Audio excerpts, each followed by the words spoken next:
Hey everyone, can I get your attention? Want to thank everybody for joining today. We're going to go ahead and get started because we're running a little bit late. That's okay. Is it not on?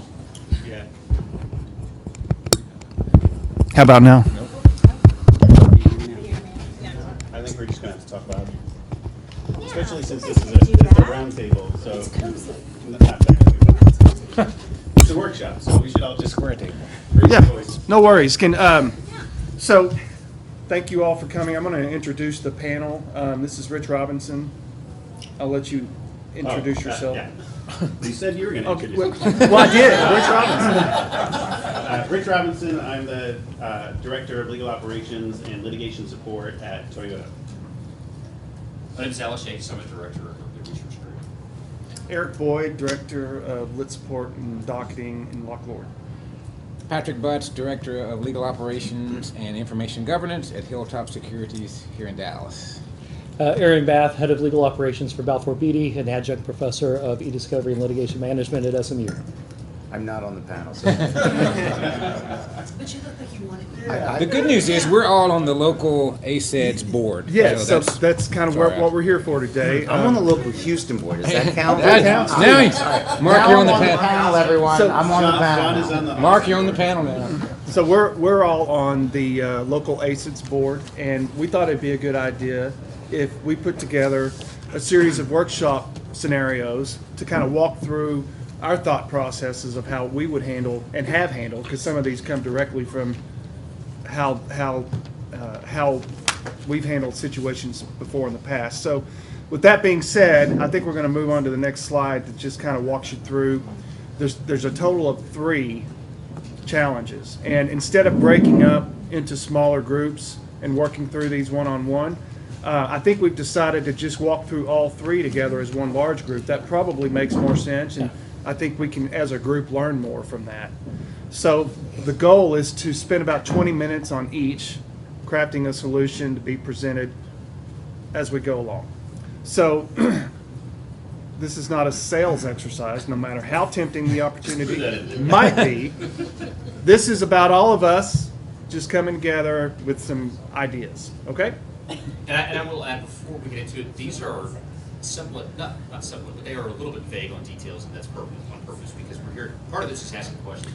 Yeah, we're not going to say this is how we actually solved the problem. We don't know all the details. That's why it's Right. asking what kind of questions are we asking to get into given situations. Yeah, and let's get the disclaimer out of the way, and it goes for This is not everybody in legal the advice. workshop. That's right. This is, what we're expressing at the table is your opinions as experts in the field. It is not the opinions or practices of your individual organizations. It's So it's collaboration. yes. That disclaimer applies to everybody, and it's on tape, so. Any other disclaimers or introductions before we get started?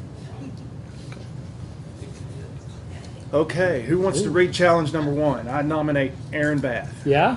Challenge number 1, you have to carefully collect, process, and review data from the current CEO, former CEO, multiple executives, and other employees of a Fortune 50 company, all without many or all of them knowing. There are allegations against the current CEO of improper relationships and hush money payments to former employees. You also need to make this happen as quickly as possible for PR purposes. So then there's some bullet pointed considerations. What is your strategy to collect data? Only the CEO and the general counsel know you are collecting their own data. Assume mobile devices, laptops, email, and etc. We pause there and ponder and contemplate that. Sure. So I can tell you a real world scenario where this has occurred, where even the CEO was being collected, but he wasn't aware. So luckily, this particular company had a device on his phone that they were able to collect the information that the company owned, which was basically his email, directly from his phone and any particular chats related to their chat application. So we were able to collect that without his knowledge, simply because they had processes and controls in place for that. Was it the company's phone or was it his personal phone?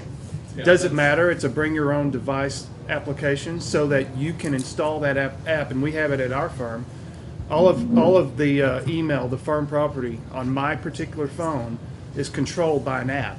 So I get my email through that app. Okay. And they can wipe my phone if I Got it. was terminated. Okay. But to Sandra's question, in this situation, that's one of the first questions Yeah. that we would ask is, you know. But the answer isn't relevant on this particular instance because of the app. Okay. But did that? That was just one Right, instance. in your But instance. did it retrieve But in- everything? I can't hear you both. What now? In this example, that's the question is, are these company-owned devices that you're collecting from, or like in the case of the former CEO? Right. Is it his old computer, or is it, you know, his personal email and personal computer and phone that you're looking to collect? Because if he's not aware of it, Right. Well, the company can only control what the company owns and the data that he's submitted on his cell phone. So if he owns his cell phone and has allowed that app to be installed, Yes. that doesn't Yeah. matter. Okay. So having said all that, let me, But the way I've seen that operate is that channel or funnel to the company gets only a finite amount of data off of it. It doesn't get out all the data. Doesn't that's get correct. pictures. Only gets you the data that the company owns. And maybe the photos are necessary and they can't be retrieved from that tool. That's correct. If it's his data that he owns and it's his phone, you will absolutely need his permission. But that's just one scenario of many. Yeah. That's what we're here to talk about. So, Rich, tell me, when you've had access or needed to access employee data, have you had issues on the bring your own device? Absolutely. Yeah. BYOD policies can throw a curveball at you in any kind of internal investigation. What I'm actually interested, though, in this scenario, if the people in the room would be considering something like setting up a collection team of specific individuals in order to create a firewall, right? So our internal investigation process is probably pretty laid out in most corporations. You know what the process is. But with a situation like this, where CEO and GC know about the collection, right? Nobody else does. But nobody else does. How do you do that? How do you conduct that collection in a way that prevents other people from finding out, but also prevents GC and CEO from having any kind of appearance of being involved, right? So, do you select a special operations team internally, and only those people get to work on the project, or do you have other? Does anybody have other ways that they might approach that? Well, Different. One thing would be you'd have to hire, if IT is not going to be involved and has no knowledge, you'd certainly have to hire a specialized outside forensic firm to come in and do some imaging without necessarily having to have passwords. So you might maybe a backtrack or something you could boot from a CD. I have a question. Do you have to have current data? Because we actually had a Yes. scenario just like this recently, and because we had collected from all of the people involved within like the last few months for another issue, we had all of their data in the database already, so nobody ever had to do one. Yeah, that would make life really easy. In this example, So we had current collection from all the people, and we had the same scenario where only two people knew what was happening. so in this scenario, I'm actually working on this project right now, so that's why it's up here. Thankfully, it's almost over. You do need current information, and the real challenge has been, and I'm interested to hear people's thoughts because it has been an interesting project, but you do need information from people's machines, from their laptops, without getting the physical machine, right? So you have all these people that are custodians that you can't let them know that you're taking. So one thing we do is when they log on to the network, their machine is attached to the net. We can go behind the scenes and capture anything they want. They never know it. So you're that's using one- an enterprise tool of some sort. Yes, to do that, absolutely. right? We know when they're connected, and we can go without their knowledge. I mean, obviously, it's a corporate issue device, so we don't need their consent nor their knowledge, and that's how we would collect. Yeah. And all of our Same emails, here. because we're financial services, they have to be captured in a repository. yeah, so that email that's would be pretty, separate, yeah, huh? it's separate. And so, although those that capture mobile devices, we'll launch an instance of Discovery Bot on custodians, and that doesn't alert them, but it runs as a layer 7 24/7 application in the background. So it's incremental, right? As they log in and out, it will turn on and collect, and you can select specific folders on their hard drive as well as their network share or OneDrive or other endpoints. And it So- does deltas and all Do any that. sort of forensic analysis if you need to? It's a collection tool to bring it into something else to get into the analytics. So But- I've got a question. We talked about the mobile phone first. Right. And we talked about the app.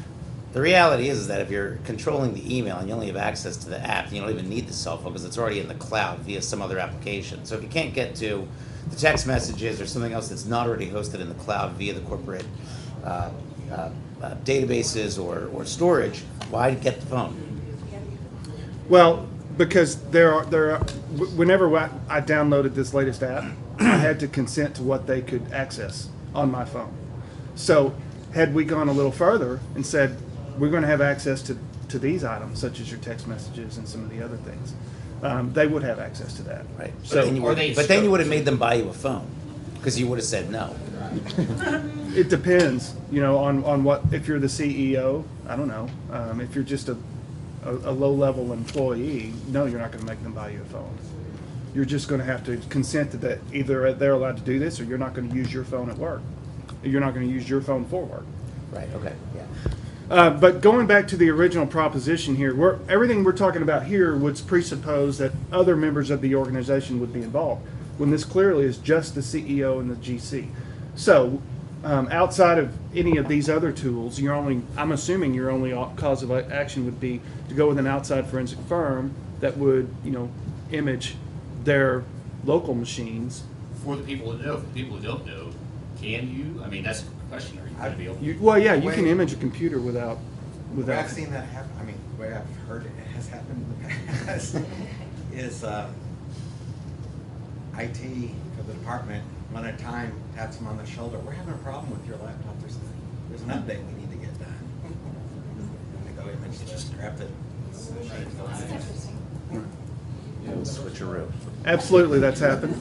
But again, this scenario presupposes no other involvement other than the CEO or the Lisa, General you had some counsel. thoughts? Oh, I was just gonna say, I had a similar situation where I had some people in my group who were conflicted out of something, it was an employment matter. And so in order to take care of that, we did sort of build a wall, and it was myself and one IT person who was able to do the collection. But no one else in the department could have any knowledge or be kept up with or anything like that, so. Those are tough though, because I can They tell are you from tough. being inside of a big organization, secrets are very hard to keep. Okay, the second is, what is your review strategy, knowing the sensitivity of the issue at hand and that no contract attorneys can be used and have an extremely accelerated time frame? So that really only lends you to one outcome, right, which is TAR? Yes and no, it depends on who the attorneys are working on the project from. Okay. But I mean, there are probably a lot of ways to do it. The questions are, what are you looking for, right? Is it something that you're trying to hone in on? Do you need to use some sort of tool like XLP or brain space? Or, I mean, what are the questions that And we're what is asking? the data that you've got, Right. right? That's, I mean, what are really the questions that we're asking Yeah. in this scenario? So that would be the interesting thing if anybody has it. So let's In presuppose. terms of the kinds of data, like you were saying, you can call by, right, because we're talking about improper relationships and hush money, so you want to sort of target the kind of data is obviously going And to have the best chance of having. Back the to kind your of point and your information. point, that leads you back to their cell phone, because if you were in here earlier when my friend Steve Davis was talking about it, and what do criminals do? They're not going to get on their computer and send an email via their company email address, hey, let's defraud this company. Sometimes they do. No, all of that's going to be done via secret chats or text messaging on their personal You'd be phone. surprised. Phone calls. That's a good point. I mean, not everybody's smart, right? I would definitely want to employ sentiment analysis as well as anomaly detection from an analytics tool to be able to see patterns that might fit the crime. Certainly, especially if you're talking about financial information, right? Right. Those tools are perfect for that. But what if you're just looking for text messages and you have maybe numbers of people that would be involved, and maybe you could just run those terms against the phones? But again, how do you collect a phone that's BYOD? you really can't. There's no way to do so. Okay. I'm over here racking my brain. I'm There's no way to collect someone else's phone without either their permission or their passwords or access to their cloud, Now, if they access log into to their an Apple backups. account on Now, their presuppose somebody did an unencrypted backup of their computer. iTunes. They synced it to their iTunes account on their work computer. Boom, you do have that. Yes. Especially if it's unencrypted. You know, one question that I would have would be focusing on Dan's discussion about data. You know, what other ways would there be in terms of the allegations to get that data? Could we send, I don't know how quickly, but could you send a subpoena to banks, right? And look at personal bank records, assuming that could be kept quiet and hushed, right? Looking for deposits, you know, 10,000, whatever you pay for hush money these days. I don't know. What's the going amount for a hush? I don't know. But, you know, to look at other data points potentially, you know, I mean, maybe even just corporate servers running domain analysis. I mean, you know, CEO has never emailed so-and-so in marketing, and now all of a sudden there's 50 emails to him or her in any given day or week, and you start to really hone in on data points versus email. Right. It's interesting. I saw, can't remember where I saw it, but they were talking about the CFO of one of the basketball teams, NBA, was running his own scam, and I want to say it was Must have been the Rockets. Down in Houston. no, I want to say it was Portland or Sacramento. So whoever was in charge of the marketing, they formed their own shell company and forced their vendors to pay them directly to this shell company, and they got caught. And it was an anomaly they even got caught. But one of the tools that they used to catch them afterwards was, you know, undercover. One of the federal agencies, not the Secret Service, got involved, I guess, because of the amount of money involved. But you know, they set up these fake meetings with some of the friends at some of these companies that he had contracted with. Set up fake meetings with other companies that wanted to do business with them. So that's how they ended up catching him. But that's something like that would I tend to show I would think show up only with being able to subpoena local bank records for that person. But moving on, what technologies do you propose using on this? So, Aaron, you mentioned two technologies. Sure. So Discovery Bot initially in terms of collection without notifying the custodian, and then on the analytics AI side, sentiment analysis and anomaly detection, which is what you were pointing to, is, you know, conversations outside normal business hours or unusual connections between people that you can visualize on a heat map or Sure. yeah. Or a 2-week, you know, Exactly. 30 emails between these two when Exactly. they've never spoken before. Yeah. Okay. What do you suggest? Do you have any other I do ideas? not recommend any software. No, all right, sorry. Okay. He's on this week. Yeah. No, so we talked about certain BYOD software, right? Obviously, if you have a sandbox rolled out at your organization, you've got good mobile data management rolled out at your organization, you're in a much better position to deal with this.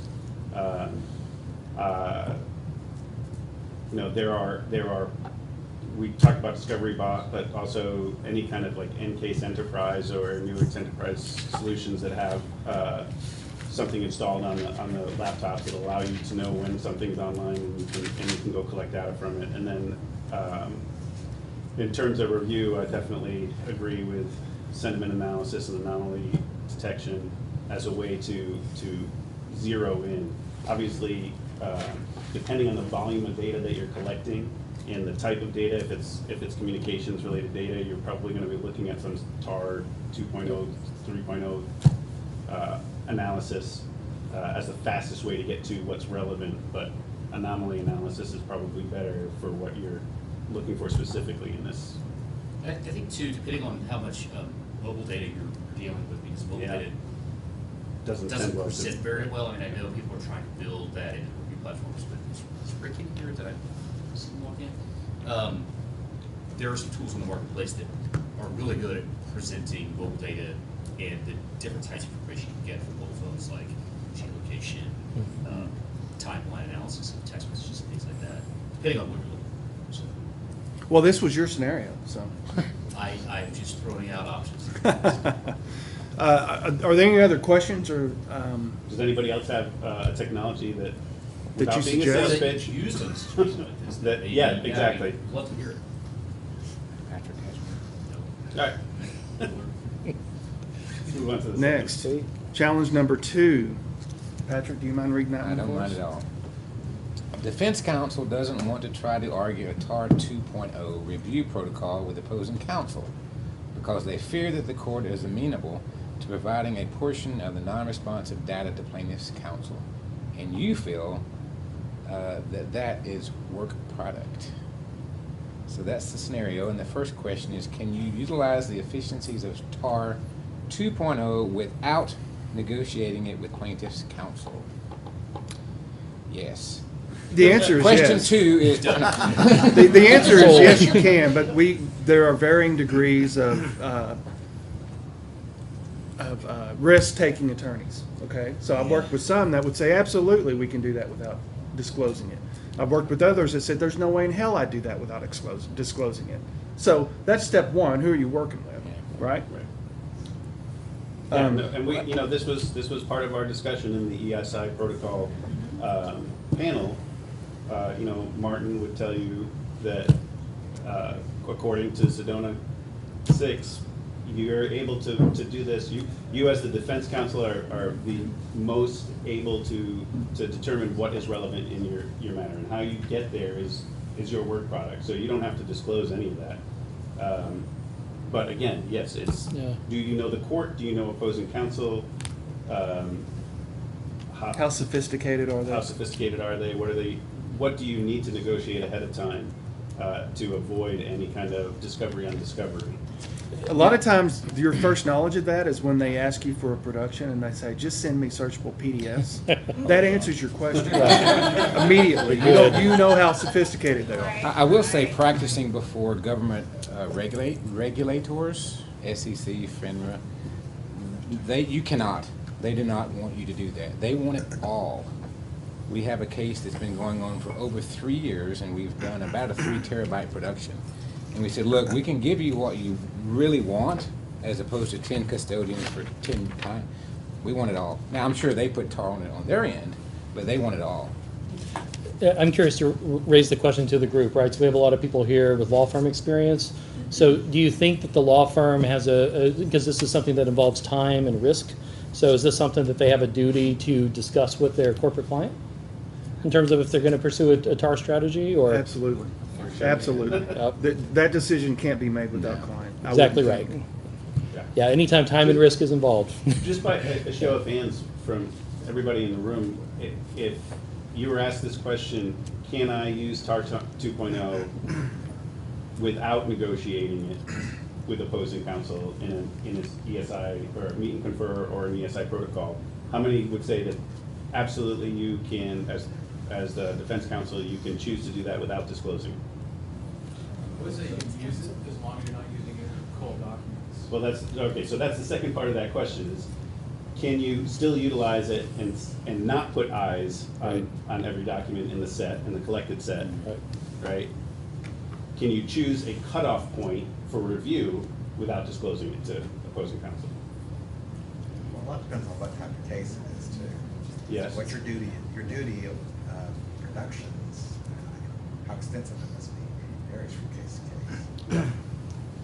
I would say yes, as long as you are, now I'm not an attorney, but from what I've observed and experienced, I have seen our e-discovery counsel not disclose it, but be semi-transparent about doing a thorough and verified technology system review process. But they don't disclose, this is our cutoff score, this is our level of recall that we chose, et cetera. But what they do say is we are using TAR in this review, and they leave it at that. That's what I've seen. We have good reporting. Thank you. They will argue though that they don't always want to disclose that. Sure. We'll produce documents to you if you find a deficiency, then Richard, are you arguing that you can use it without disclosing it at all if you still put eyes on, you make an internal deliberation, So put eyes on a certain number of documents outside of a certain scope? I'm saying you can make that argument, and I think it's a valid argument. I think that there are other approaches to it, like, for example, doing a TAR 2.0 review, continuous active learning or continuous active machine learning, all the way through hitting your percentage, whatever that's going to be, whatever your cutoff is, and then mass reviewing the rest. The Yes. likely non-responsive. Right. Well, Eyes and I on- think that's typically how it's predominantly used. Think so. Yeah. Yeah, I mean, I would love to answer, yeah. Are you is that- saying mass reviewing all non-responsive as opposed to a Not mass tagging. statistical, Yeah. mass No, tagging? no, Statistical not- sampling with mass tagging, I got you. No, not actually, mass Putting eyes review. on- Putting Mass eyes on review, every eyes on document. every non-responsive. For those think- attorneys who refuse to negotiate TAR and believe that you have to have eyes on every document, and there are plenty of those. Yeah, there's a lot But of we're talking mathematicians about that different would things disagree here. with that We're not approach. talking about high dollar associates going through and reviewing Yeah, for everything sure. that's on that non-responsive list. We're talking about, managed review, hiring an outside company, and whether or not, you're willing Yeah. to cross that bridge. Statistical sampling of the non-responsive documents would just be good practice. That's a TAR 2.0 or 3.0 review process. But What we're working talking about too. around, yes, working around the Disclosure. the disclosure by putting eyes on every document. And also, let's talk about real world scenario. If you're talking about 100,000 docs total and you've got 20,000 that are in that trash bucket, that's a lot different than if you're talking about 2 million documents and Yeah. 600,000 are in that trash bucket, then we have a different conversation. That's right. We just had that exact same scenario, and the volumes were similar. Our algorithm cut off review essentially after we verified and found that less than 1% of what was left was likely to be responsible. And our client and legal team still made the decision to go ahead and finish out the review of 30,000 documents because they didn't want to fight the TAR protocol issue. So it was a balancing act of is it worth the effort and the fight, or should we spend $60,000 in contract review costs, knowing that it's going to be the most productive. So that pained me to no level, but to see that happen, but at the same time, that was it wasn't worth the fight. Right. Right. And with every scenario, how much money you're fighting over plays a big part of that, right? Yeah. What's it worth to the company? Okay, and second part of that question is partway through the review process, defense counsel and opposing counsel agree on keywords. A little late in the game, but hey. So, Melissa, do you mind if we pick on you? How would you approach that? So I think the first thing to do is see what you've already produced. And did it encapsulate those keywords? I think also what's necessary is some analysis is how those agreed upon keywords actually relate to relevance. So you want to kind of analyze that. And then if you have kind of some outstanding review, you may want to prioritize your keywords. Absolutely. Great answer. How about you? Everything she said. She pretty much nailed it. She nailed it, didn't Yeah. she? Good job. All right. Any other ideas on that front? So I have a question. Attorney Bill, kind of curious. So if you go through and you're doing the active learning, you're finding all your responsive documents, they come back, give you keywords. And say you have 100,000 documents, if you found responsive, only 60,000 of them have keywords. Do you only have to give them the stuff that is on keywords? Even though you found 100,000 are responsive? Well, I would think you have a kind of a duty to produce what's responsive regardless of keywords. I mean, I don't know, I'm not an attorney, so I don't know the law, and like what state, I mean, they only ask for the keywords, you said you wanted, so there you go. Like, I think there are those that would agree with you. There are some attorneys that would probably agree with you. Eric, wouldn't it depend on, like in the scenario that you guys just described, and Melissa clearly articulated how that, she she would handle that, when the keywords are presented halfway through the review.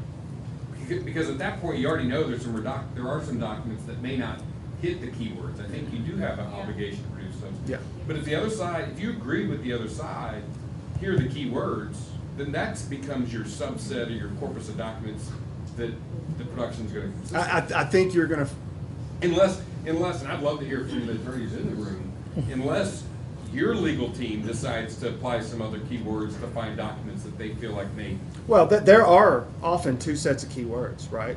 Keywords that you've agreed to on the other side, but also words you want to know about. Yeah. That So also if you- exist. If your set of keywords identify responsive documents that didn't have the keywords the other side, is there an obligation to produce those? I would If say they're that, I would say that, you know, anytime you walk into a room full of attorneys, you're gonna have a lot of different opinions on something. But I would tell you, yes, you do have an obligation to produce something that's responsive, irregardless of why you think it's responsive. I would agree, and I'll tell you that I think that the keywords could be used to cut down the corpus of documents left to review. Yes. Yep. Right? So even if you're using a TAR 2.0 approach and a document has been identified as likely to be responsive under the training of the algorithm, but it doesn't hit on the keyword, if you haven't reviewed it yet, you could still remove it from the review process. But if you have marked a document as responsive already, even if it wasn't in the set of keywords, I think you have a responsibility to produce. But then, Rich, you know, or should have known, that there's a volume of documents out there that do not hit on keywords, and yet are responsive. I would argue that you absolutely have a duty to go out and produce those. They're responsive according to TAR? According to the discovery order, according to the concept of responsiveness or relevance, it is kind of the basis of what I was thinking. Well, I would find it's a little difficult in this environment to imagine what that is. What would be responsive that didn't hit on any key terms? Except that you have examples in front of you, Yeah. so you can read them. No, I'm just saying in this room, it's hard to gather that concept. Well, I'm an e-discovery lawyer now, I was a trial lawyer for a long time before that. And I would say the only thing that you have to think about too, I do think you have an obligation to produce documents that are relevant and responsive. However you get there, you get there. I mean, you know, we are always grabbing non-email based on someone saying, yes, these are relevant documents. We don't run keywords against them. We don't run keywords against, you know, network drives and things like that. But I think the other thing too is that if you say, well, I'm only gonna, I mean, it's kind of, you know, there's some cases where kind of the agreed protocol is, we're gonna exchange terms and you're gonna produce everything that hits that's not privileged. Really? Well, it may not be responsive just because it's hit. Right. So I think it goes both ways, but I also think that what if you miss something you really wish you had? And if you want to use it, you have to produce it. So Right. I just think you have to, you know. Yeah, but in that scenario, I would argue that most of our attorneys wouldn't agree to produce non-relevant Oh, information. no.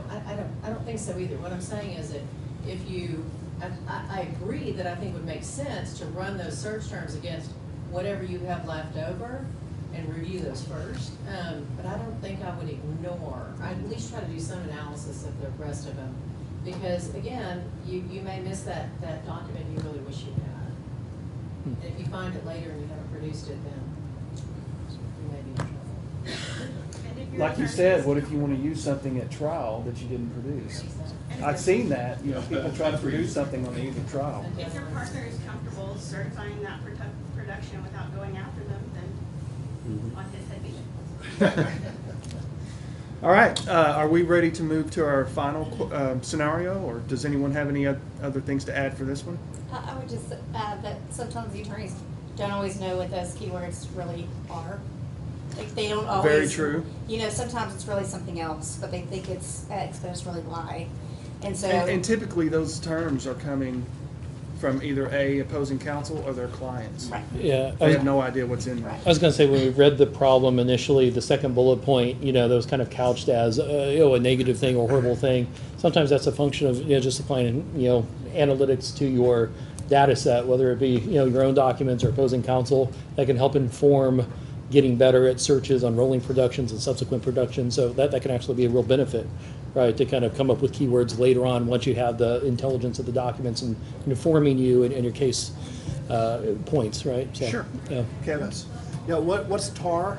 Let me start over. That's sweet. I'm curious, I have a quick question. Have folks in the room had to deal with protocols where you are in fact producing anything that hits search term, subject of it being cryptic? So the definition of responsiveness is a term. You had to deal with that. I didn't hear the And then question. do you get accused of a document dump? Right? Do you have to produce things that hit on the search terms regardless of relevance? Oh, You essentially are doing a privilege. Right. Reproduce. Well, I mean, it depends. On a second request, that may be something you Second do. request, yeah. If it's a litigation matter that's highly, fought, then no. It depends on your client, what they're willing to do and spend, and how they want you to fight it. I think, because we've seen both sides of that, where the plaintiffs are very aggressive and they want you to give them everything because they want to pick and choose what they're going to use against you. So they're asking for everything, and so as defense counsel, you're looking to limit what they have access to. We recently had a case where opposing counsel, this was in California, opposing counsel was extremely aggressive, and the search terms they gave us were like 26 pages long, and out of 2.6 million records, the terms hit on 2.4 million records. So we had a fight in front of the judge because they said, well, just because our terms hit on everything doesn't mean it's not responsible. But our argument was you can't use the term manager as one of your terms. You can't use the name of our company as one of your terms. So, We had a similar example that both sides agreed on the protocol. It was just their understanding of the protocol differs because of some ambiguous language. So Outside of protocol, I've agreed, or worked with attorneys who agreed to that because as defendants, we knew there was not much liability, if any, that we had. We just didn't want to spend more money hiring all the reviewers to review it. So if you want these keywords, yeah, we'll give you all the data, have fun with that. Yep, and that was kind of the mindset. And sometimes that works as well. But in this particular matter, we got accused of a document dump. And we said, well, we thought we were producing anything that was relevant. That was how it was written in the protocol. That's what we discussed. It was in writing. And so now you have, you're conflicting big time on protocol, and then you have a document dump. It turned into a big mess just because the ambiguity of the protocol. So ESI protocols around search terms particularly can be a big mess if you don't define clearly what exactly you're doing with terms. So, yeah, we recommend, especially with attorneys who don't know all of the language, to if you're going to agree to a protocol, pass it around and let people who know what that actually means weigh in on it, right? Yeah. Because that's very important. All right, is everybody ready to move to the next scenario? Okay. This is challenge number 3. Melissa, would you be kind enough to read that for us? Sure. You're told to facilitate a legal hold and collect data for 9 custodians with a date range of May of 2009 to present. The current litigation surrounds breach of contract claims first asserted in 2014 that remain uncured.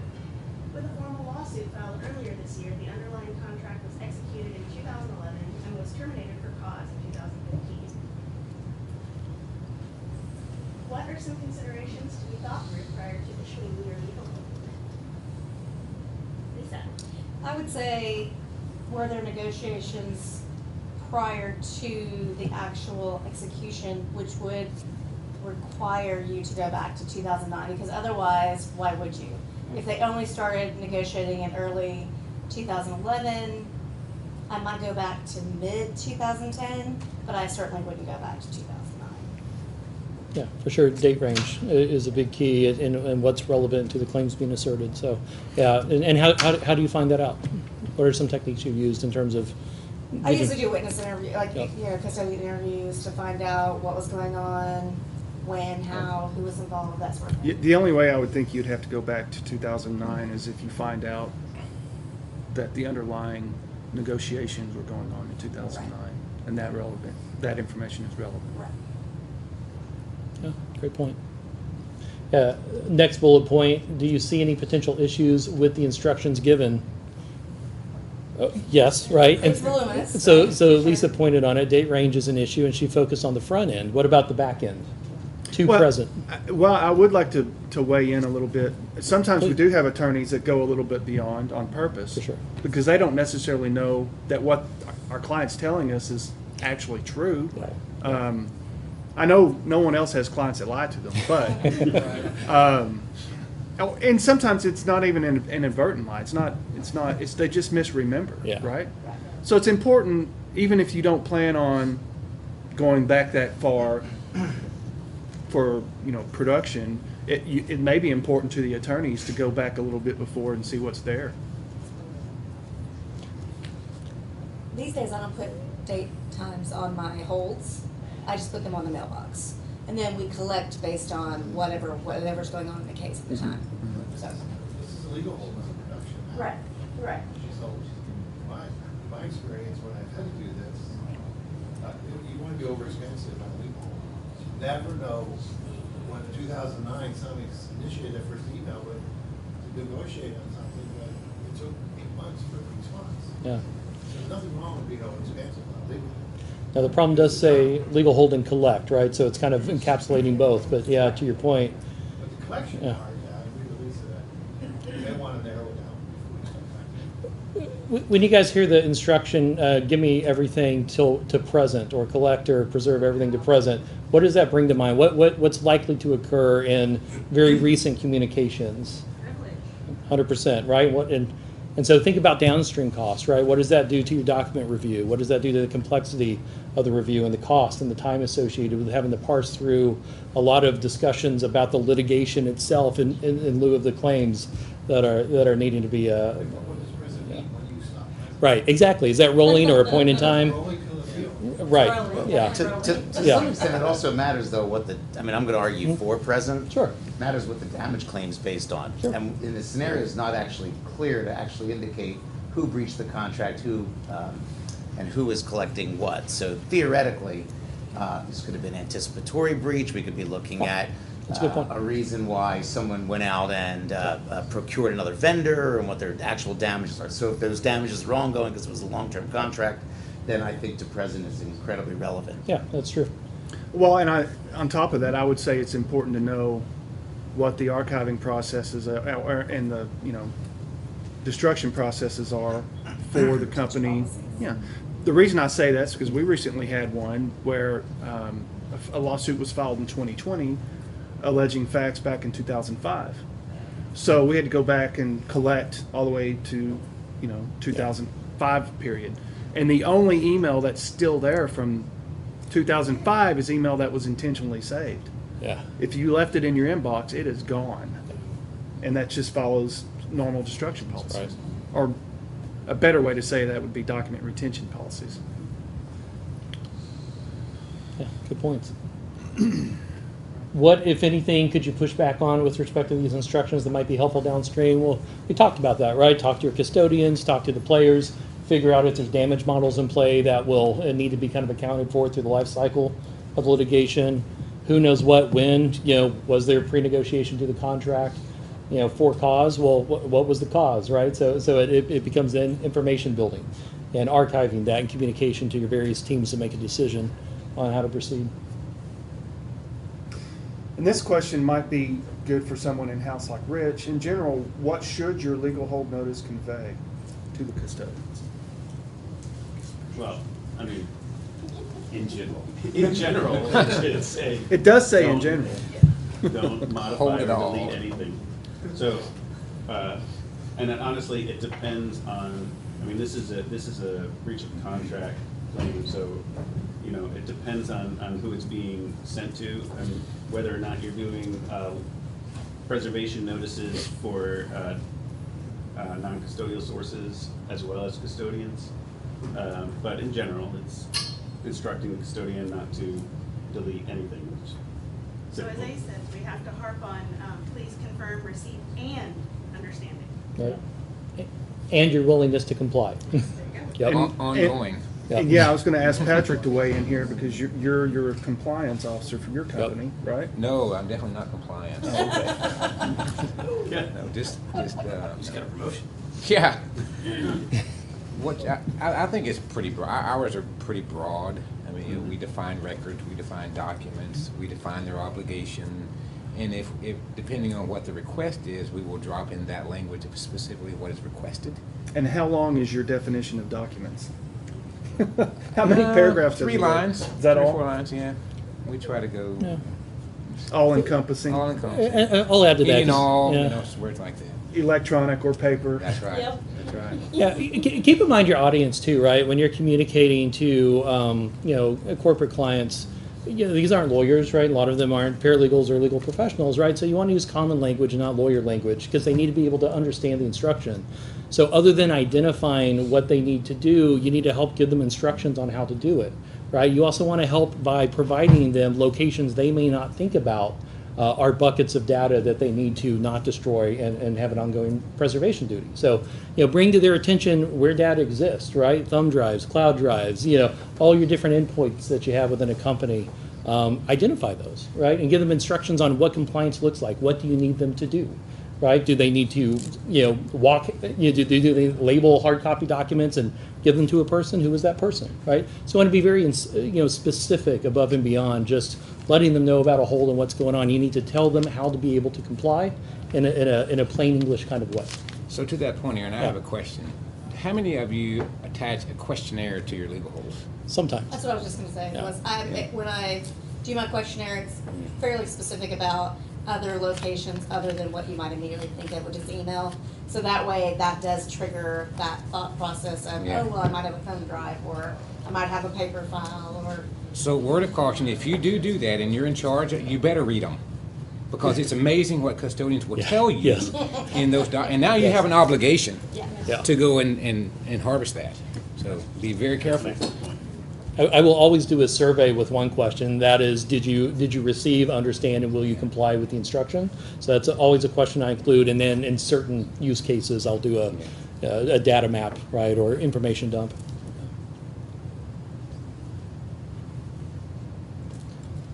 Let's see. Next point. Yeah. Any other? Okay. Yeah. So, are there any non-custodial sources of information that need to be preserved and collected? If so, how do you convey and execute that process? So, Well, I think if you have project-related share files on the network, that's certainly one source. who's in charge of that? Depends on the organization. I will Right. tell you that in our organization, we have a team that is in charge of lit holds that Cool. is a lot of different people in different parts. So comprises of IT, HR, and then knowledge management.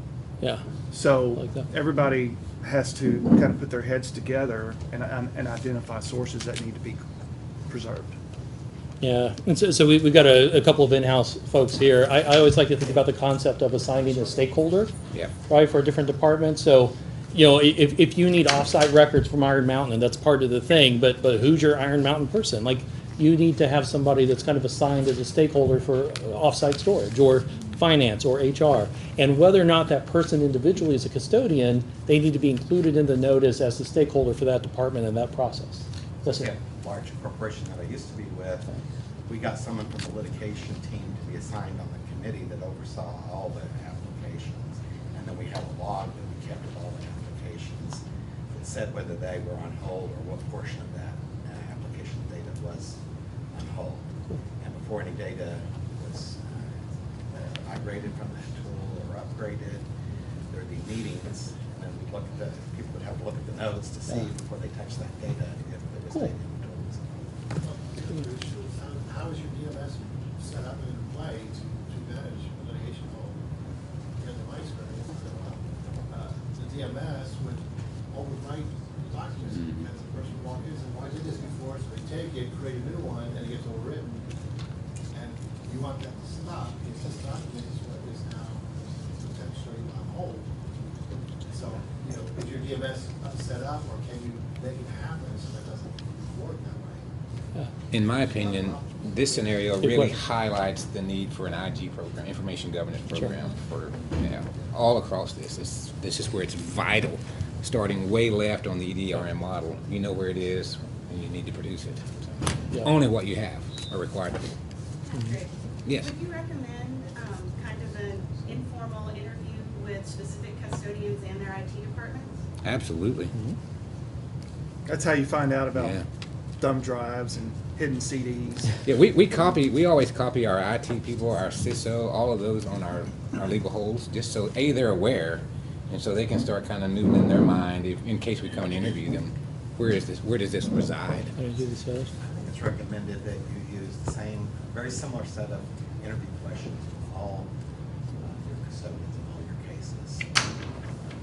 So there's consistency in practice, and you're prodding them to all think about the same things that we're potentially relevant data comply.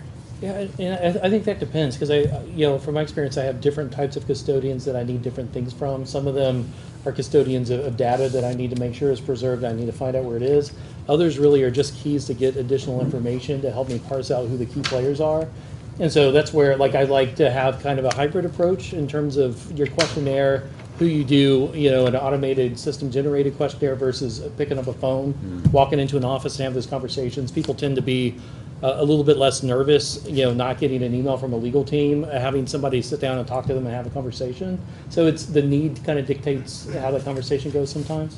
So situational. I'm a big proponent of having a very different preservation notice that goes to non-custodial data sources over custodial data sources, right? So my preservation notice to you as a custodian is very specific about the matter and what are the key issues and what your responsibilities are as a custodian to preserve your data, whether it's in paper or on text or whatever, right? So that's specific.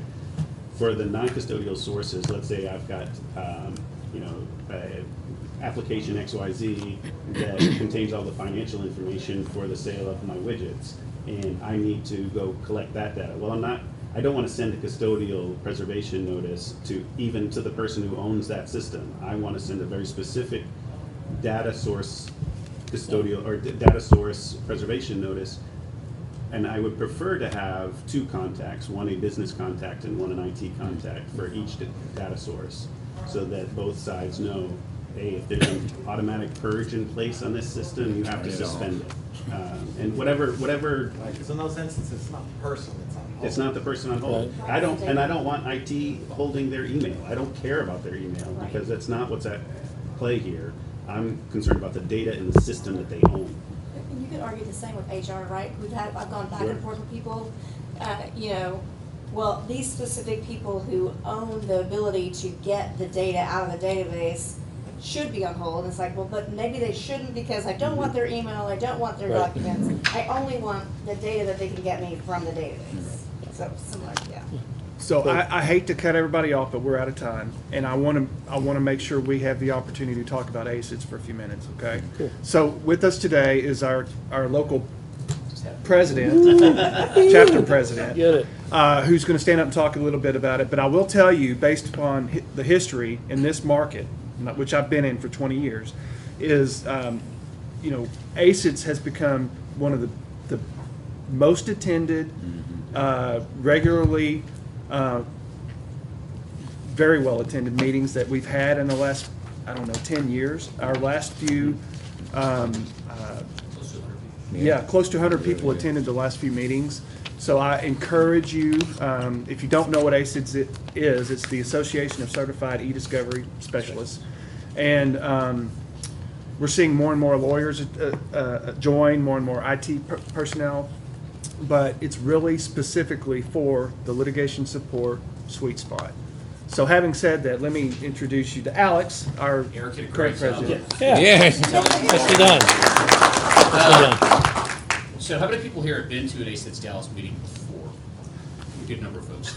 That's Fine. great. Most of us raise our hand, that's good. Everybody. I meant to. I see your hand going away. You gonna come next time? Oh, okay. So we will be electing a new board this year, I believe. Part of that requires that if you want to be on the board, you have to be a member of the local ACEDS chapter. Now, it is a minimal cost, and hopefully your employer, you can recover the cost through.